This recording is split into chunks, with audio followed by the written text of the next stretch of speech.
If there's a sense there's a part of you someplace else, at home or out in another dimension or stuck somewhere, call it back.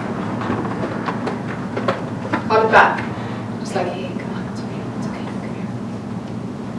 Let more of yourself be here. We really are multidimensional beings. I mean, we really are. We really are. But when we splinter off, because of being around for a long time, because of trauma, because of shock, experiences where we're like, not safe, I'm out of here. Parts of us freeze, just freeze.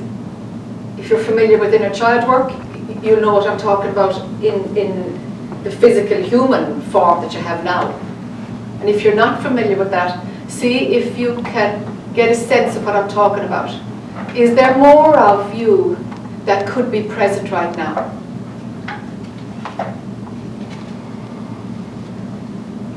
And if there's more of you that could be present here, invite it in.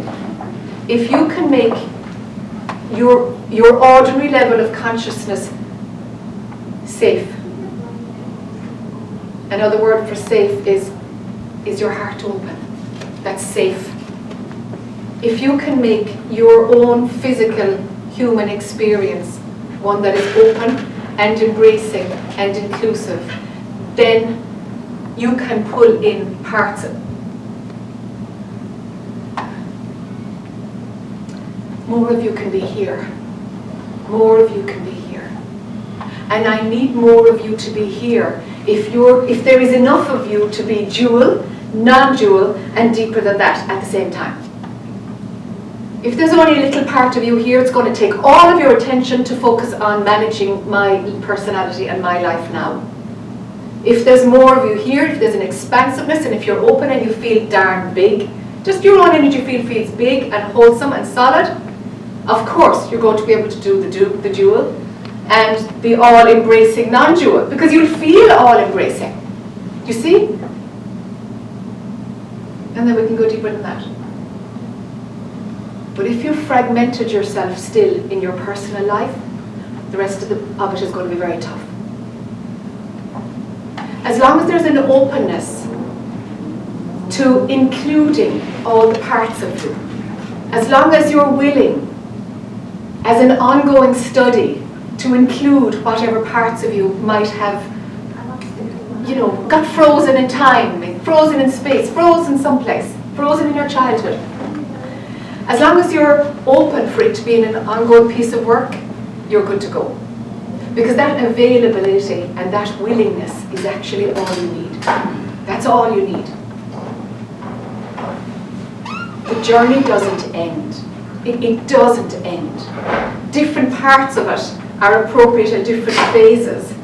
But the ongoing magnificence of your expression, that kind of goes on forever. That's consciousness creating itself, coming out, recycling, coming back, coming out, coming back. And even there is this belief that, oh yeah, once you've seen the truth and you've stabilized in the non-dual, you don't reincarnate anymore. Well, actually, sure, you don't, because something has come to a conclusion. Something has found all its parts. It's whole again. It's embodied. There's one unit again. And the one unit is everything and the personality. And there's no clash between the two.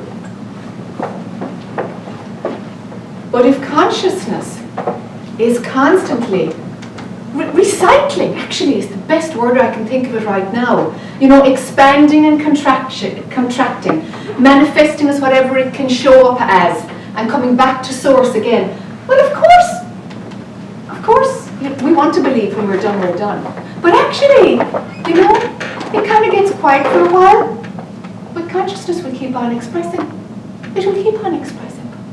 So really there's no way out at all. Really. But people don't want to hear that because our minds are programmed to think of a goal and there's an end game and that'll be the end of it. And we like that idea. Yeah, it's quiet for a while. It's quiet for a while. But the energy, the spirit, the soul, I don't know, chakra system frequency that was you will get recycled. Will get recycled and come back in some shape or form again. You have to be okay with that. You have to be okay with that, because that's what consciousness does. It's just like in nature, the signs are everywhere, everything gets composted and it comes back and new life comes from it again, you know? So when you're finished with all your lives in your current trajectory, compost time. The breakdown takes quite a bit of time, but it will come again in another form, maybe as a planet, maybe as, I don't know, you know, mightn't be on this one at all. But consciousness will keep creating it as a parallel universe, as another dimension, as a... These are only the things that our brains are familiar with, you know? Have I started a bit too deep? No. Great. Great. Thought something entirely different was going to come up, but there we go. It's sand after all. Quirky things happen here. That's for sure.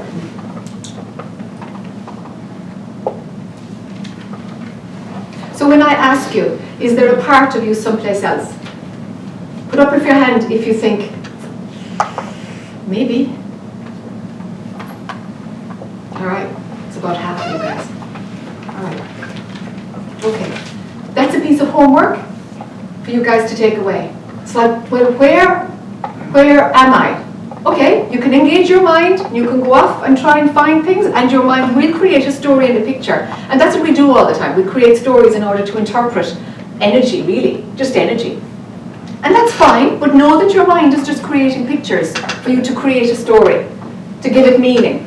The purpose is, call it back, so that you feel fully present, all here, not hiding, not splintered, not holding the imprint of trauma from any time, anywhere, but that you're as big as you can be.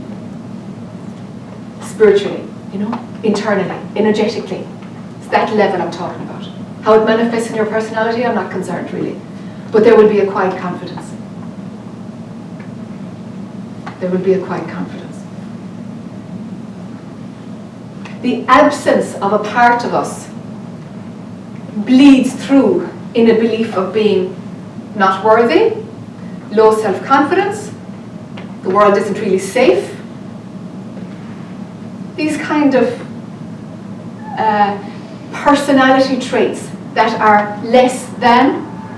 I find with people who are doing a lot of spiritual work, it's like, this isn't from your life. This is because bits of you are just hanging out there. And this is the lifetime where to just pull it all here.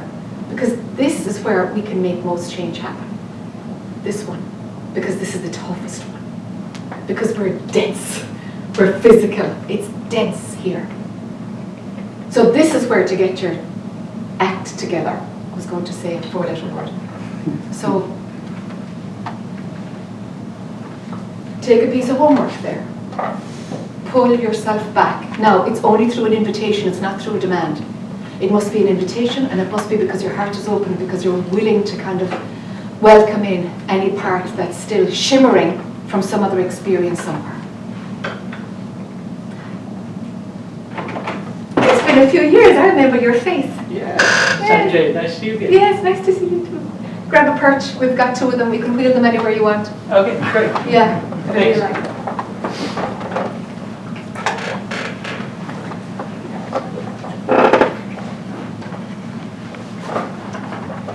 So those of you that feel that there isn't part of you, something is absent, there could be more of me here. The other half of the group who feel that you're fully here.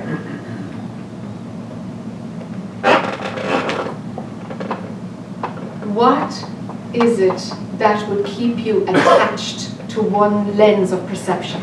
What would keep you, for example, having more emphasis on the dual, on the me, myself, separate story, than on source, presence itself, truth, clarity, peace, fullness, emptiness, whatever, all these words are the same thing, right? Your inner essence. Essence is a good one. What is it that would keep you attracted to one more than another? If it's not a sense of imbalance somewhere, what the heck could it be? Thought. Thought. Sure. And why is there more of a attraction to entertain dualistic thought? I was going to say normal, like the thing we do. It's enticing. The stories. Habit, yeah. Habit. So it's a habit to run it and to be entertained by the enticing stories. But do you really want to believe them? Believing them is an entirely different thing. Running them is one thing, but believing them? What would you be doing that for? Safety. And why would you not be safe? Why would you think you have to do something to be safe? Maybe because you don't know who you are. You could say it's because you don't know who you are, but it sounds a bit too conceptual. I'm not buying it. I read it somewhere. Yeah, I read it somewhere. It's got that kind of feeling. I want to get a bit more real, you know? I want to get more real here about this whole thing. You know? I suppose I kind of see the, you know, watching the movement. I'm doing this work for 10 years in this fashion, like. And I just see that, gosh, the concepts, when I started off doing this pre-YouTube, you know, it's like, oh, and you'd find the concepts from insights that you have on your own, inside, from your own practice. Whatever you were doing, but you'd have insights just from being quiet or working so hard. And you'd get insights from that. And it's almost like, oh no, because the gems are just so freely available. We've got all these concepts everywhere, and it's tainted the insights because, you know, you've heard them so much. The magic of like, oh my God, that, oh, you know, you get a eureka, you get an insight. You're like, oh my God, that's what was going on there. That's why I was believing that. And there's an opening and some other cord that was binding you has popped, you know? And you know it's a growth spurt. You know, you all know what I'm talking about, hopefully? Yeah? Okay, so when there is that growth spurt, if you already have a concept, I'm inviting you to know, okay, it's a concept, and do I know it? Because I want you to have a space of where you can have those insights for yourself. So don't grab the concepts and that's the only thing. No. But in my time, the concepts weren't there. Do you see? So we were more raw, do you know? And finding those insights was organic. Whereas now all this intellectual stuff is there, and in some way, it's like we've got a new problem. We've got to find where you know the insights, you know the theory of the insights intellectually. How can you grok that? How can that be a eureka? You see? So having that subtle line between what you know theoretically and what you know, what you have seen. Be very honest with yourself there. Be very honest with yourself. What have I seen? And it's like, I saw it once. I'm going to frigging grab that one. I know I saw it once. I remember doing that. You know, it's like I know I saw that. I'm going to try and find. It's like I was fine-tuning a radio. You know, it's like where was the frequency of where I knew that was real? And sometimes you'd find it, and sometimes not. Do you know what I'm talking about? Yes.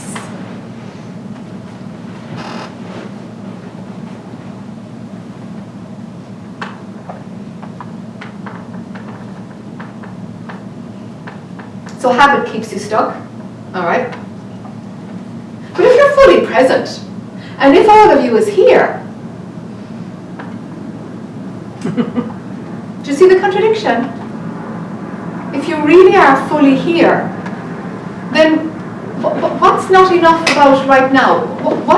What's insufficient that you have to embellish here and now? Embellish what is with entertainment that's created in your habitual thinking. Like, why would you do that?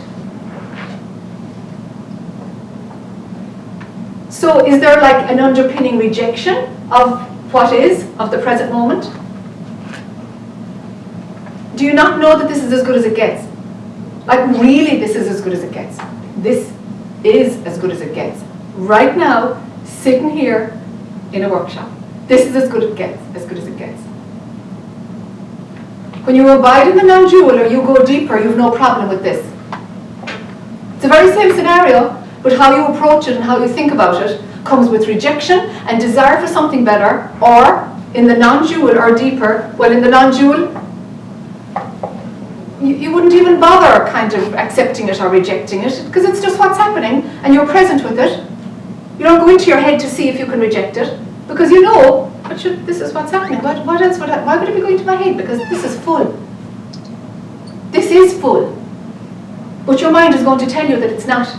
It's not enough, it's not enough. What's that? That's a desire loop. That's all that is. You're just believing there's something better, there's something better, there's something better. You're the one who's responsible for entertaining that thought. You have to see through that yourself. This is an insight you have to get. It's like, I'm torturing myself by imagining that it's out there, it's out there, it's out there. It's not that it's out there, it's that you're going out by believing that thought. That's what you're doing. This is as good as it gets. This is as good as it gets. So if you stay in your separate dual mind, what you'll end up saying is, okay, I'm not going to reject it. I'm not going to run desire. This is as good as it gets. This is as good as it gets, really. Right, what's going on? What's going on? Because really this is as good as it gets. If you're totally present and you're fully here and all of you is here, then this is as good as it gets, has no secondary thought coming in to have a commentary on it. You see? Look at the edge of disappointment, that little edge. That's the thing that'll catch you. You've got to watch that subtle edge of, let's just reject it. Because really, I'm on the path. Now, okay, we've got an identity with being a seeker. Or we've got somebody who habitually is pissed off with what is. Like, do you see the layers? Like, this is as good as it gets, folks, really. So what thought do you need to see through in order to arrive at the underlying truth that this is as good as it gets? Like, tell me, what thoughts, can you taste the place of this is as good as it gets? Can you taste that place right now? Okay, if you can't, tell me what's blocking it. What's the thought that you're believing because you don't want to sink into this is all there is actually? The need to create. The need to create. Because there's a drive. Like create drama? No. Just evolutionary. Just by the ideas, by just things that come up. But that wouldn't cause it. So okay. So if the need to create came from drama, and that's why I bunched it out first. Yeah.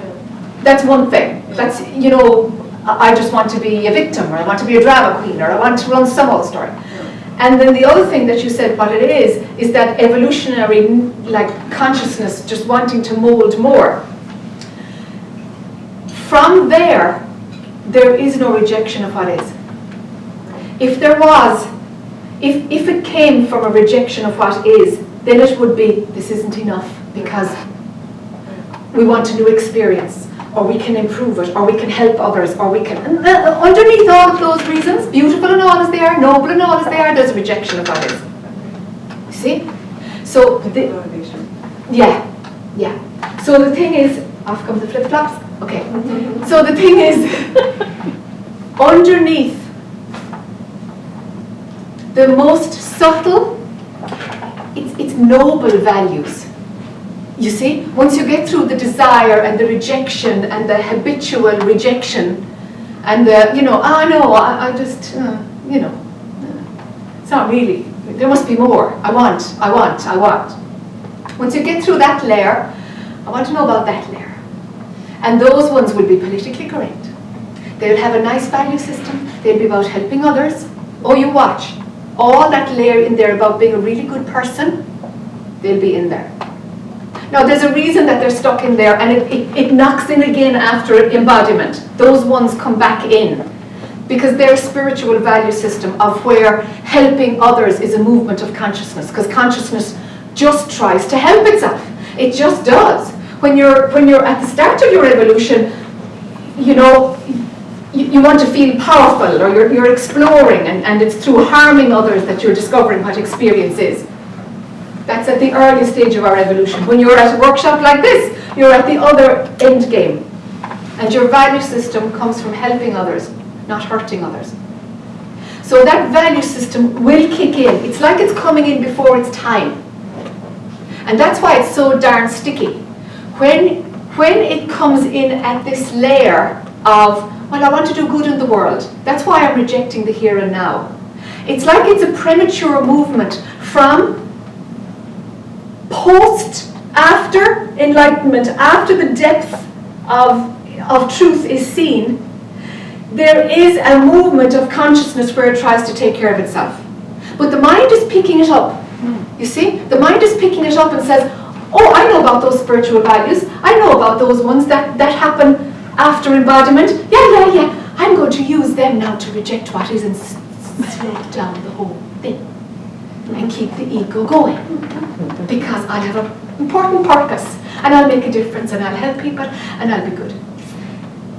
This is what it does. And it hypnotizes you into, you know, having a spiritual value system. And all it's doing is it's just gotten, the mind has just, let's just use that for our own purposes here. And keep the me, myself, I story going. So it's not that the service of other people, you know, it'll kick in again. But there might be a phase of where you actually have to reject it. There might be a phase. There certainly was for me. Of where, like, I had to make myself say no to service. And it was awful. It just felt wrong. But I was like, if it feels wrong, I'm going to learn more by following that one. I'll find out, you know, it's too strong. It's too strong. Something feels really wrong. I want to know more about it. I smell something. So for me, yeah, I had to, and I remember where it kicked in, I was in Amma's ashram, you know, Amma the Hugging Mother. I was at her place in India, and it's completely, all of it is run on service. You're obliged to do service every day, and rightly so, because that's what she does, you know, it's all about service. And I was like, no, I can't do it, and they're like, looking at me, you know, like, you have to trust me. I know what I'm doing, and I have to say no. I will not serve. I won't wash the dishes tonight. I won't. We really need somebody. Like, you did it last week. What's wrong with you? You know. I have to say no. I'm not available to serve. I feel like a terrible person. I'm like, oh, watch all that now. Watch all that garbage. Watch all that dialogue. There we go. I'm after you. Now I see what's going on. Now that's really what the service is motivated by. I see you, ego. I see you. But there's no way I would have found that unless I went against it. You see? And then, of course, I'm like, well, you know, maybe I'll just be sitting and meditating, and maybe that's the rest of my life. I don't know. Hi there. Do we need another chair?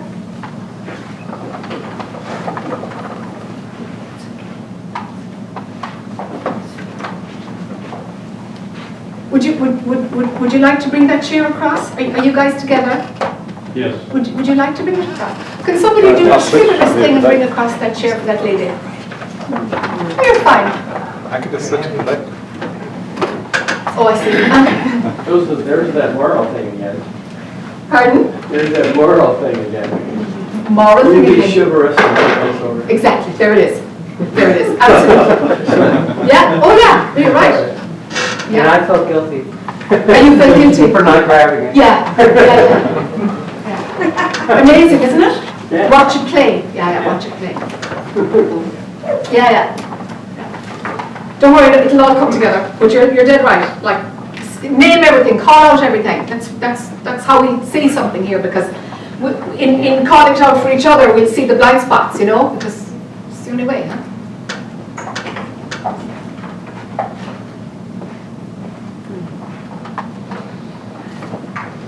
Any questions so far? Yes. One thing that comes up for me, apart from the desire loop, is, I guess you could say, the fear loop. fear will come up, a sense of fear, and that automatically assumes I'm afraid. The fear could just be passing, but I seem to always identify with it and then it holds me back. Yeah. Always identify with it. Yeah. I'm the feeler, in other words. Yeah. Yeah. Have you tried? I don't want to sound cliched, but I know you're a feeler, so I'm going to sound cliched. Can you love the fear? Can you love it? See, fear is the absence of love.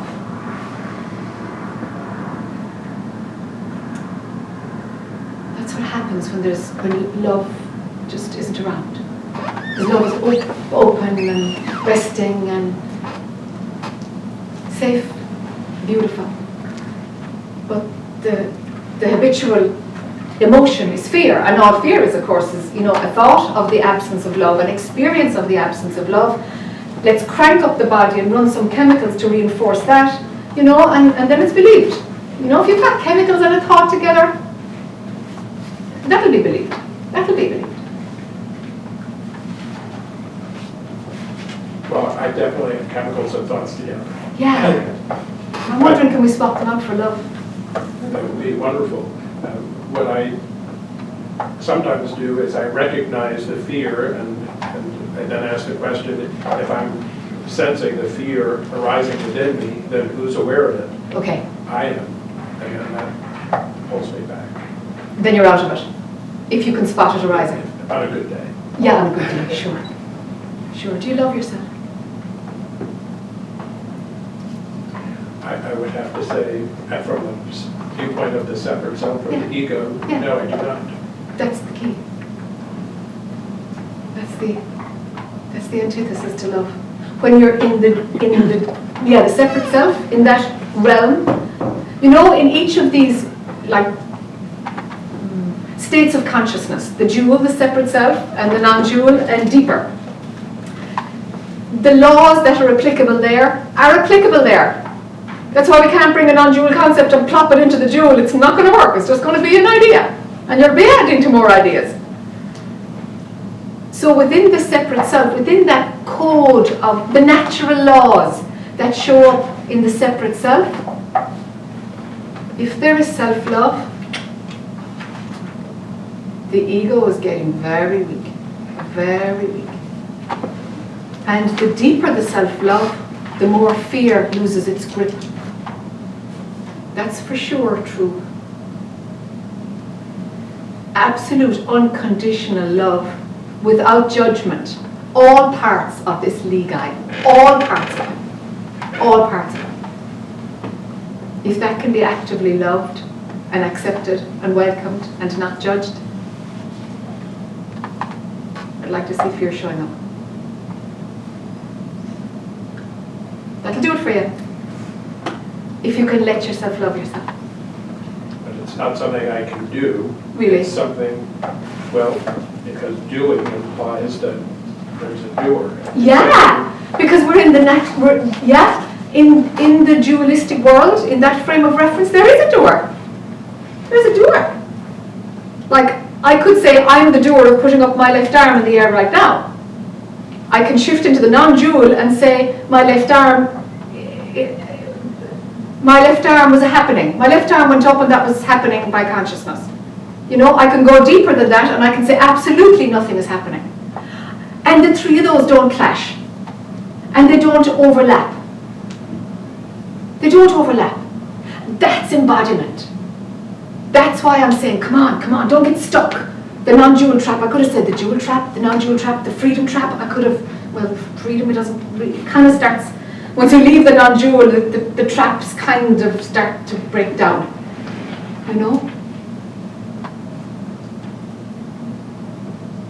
It's really important to honor the laws of each state of consciousness. Really important. And that's the contemporary thing now. That's the thing now in our culture, is that the swapping out of one set of laws for another. Oh, there's nobody there or anything. Oh, nothing happened anyway. And it's like, whoa, whoa, whoa, whoa, whoa. Phenomenally, yes, something happened. Like phenomenally, I had a responsibility to show up here at 4 o'clock today. That was an agreement, that's a contract, that's it. Phenomenally, that's for sure. That's the role that this human being is playing right now. But there's nobody showing up here. I can say that too. And then I can say, nothing ever showed up anywhere. You see? But really it sounds like bullshit. You know, when we're in the headspace primarily of, well yeah, happens 4 in an afternoon. To say, like, and if you're dialed into that lens of perception right now, then it's bullshit to say nothing happened, isn't it? Like, Yes. really, it is bullshit, you know? But I want you to be able to dial in to where that is valid. I want your bandwidth of perception to be so wide that you can say, yes, I am here now. Yes, I can dial in and authentically know that there is nobody here. I can dial in and know that this could never have happened. It's only thought imagining itself to be real. That's all it is. Can you see both? Well, 3. Can you see the 3 layers at the same time? That's the task. And you have to be brutally self-honest to not kid yourself with one layer of perception superimposing on top of another. That's how people are getting stuck nowadays. You know, it's you know, the beauty of duality is out comes the freedom around all this information. Oops, out comes the blockage inherent in that freedom of wisdom, you know? Just to keep the show going, you know? Beautiful, beautiful. Resistance helps to make it happen. Yes. Yes.